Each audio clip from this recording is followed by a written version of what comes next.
मैं तो मंदिर गया, पूजा आरती की, पूजा करते हुए ख्याल आ गया।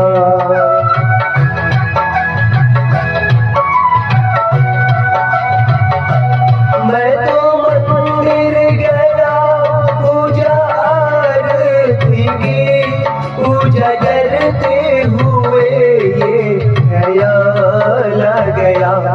कभी माँ बाप की सेवा की नहीं, फिर पूजा के करने से क्या फायदा। कभी प्यासे को पानी पिलाया नहीं, बाद